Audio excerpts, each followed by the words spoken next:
박근혜 대통령 즉각 퇴진을 촉구하는 사상 최대 촛불 집회가 들으신 대로 어제 열렸는데 이번 주 탄핵 정국에 이번 촛불 민심이 어떤 영향을 미칠지 관심이 쏠리고 있습니다.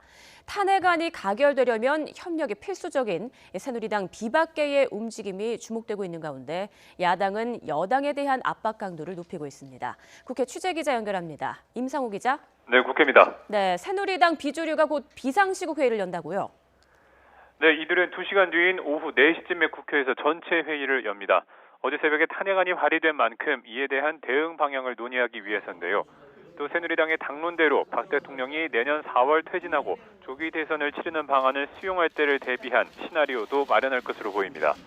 하지만 박 대통령과의 사전 면담에 대해서는 부정적인 모습입니다. 오는 7일까지 대통령이 명확한 퇴진 시기를 밝히지 않으면 9일 탄핵안 처리에 동참한다는 방침인데요. 여기에 어제 열린 사상 최대의 촛불 집회에서 대통령 탄핵 촉구 목소리가 강하게 터져나오면서 비주류도 9일 탄핵안에 찬성표를 던지는 쪽으로 무게가 실리는 것으로 전해졌습니다. 다만 야권이 대통령 퇴진 방안 협상에 임하지 않으면 탄핵 표결 자체를 보이콧해야 한다는 강경론도 여전해서 오늘 회의에서 이에 대한 이견을 조율할 것으로 보입니다. 이와 함께 남경필 경기도지사와 김용태 의원, 또 정도원 전 의원 등 새누리당을 탈당한 전현직 의원 7명도 오늘 오전 국회에 모였습니다. 이들은 자신의 죄를 인정하지 않는 박 대통령의 허망한 퇴진 약속을 비주류가 기다리지 말고 조속히 탄핵에 동참하라고 촉구했습니다. 이런 가운데 어제 촛불 집회와 관련해서 새누리당 염동열 수석 대변인은 끝없이 반성하며 국민께 용서를 구한다고 밝혔습니다. 그러면서도 새누리당이 당론으로 정한 대통령의 내년 4월 퇴진 방안을 놓고 야권도 협상 테이블로 나서라고 거듭 요구했습니다.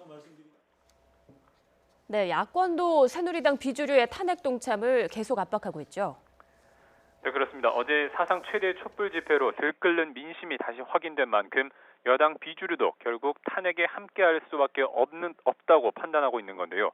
더불어민주당 기동민 원내대변인은 230만 명이 넘는 촛불이 대통령의 임기 연장 꼼수에 철퇴를 가했다고 강조했습니다. 또 국민의 마음에서 박 대통령의 임기는 어제로 이미 끝났다며 더는 버티지 말고 즉각 퇴진하라고 촉구했습니다. 새누리당 비주류에 대한 압박도 잊지 않았습니다. 여당 비주류가 탄핵에 캐스팅 보트를 쥐었다는 환상을 버리고 국정농단의 공범으로 남을 것인지 아니면 국민 편에 설지 선택하라고 강조했습니다. 또 만일 새누리당이 탄핵을 부결시킨다면 국민이 국회를 탄핵할 것이라고 경고했습니다.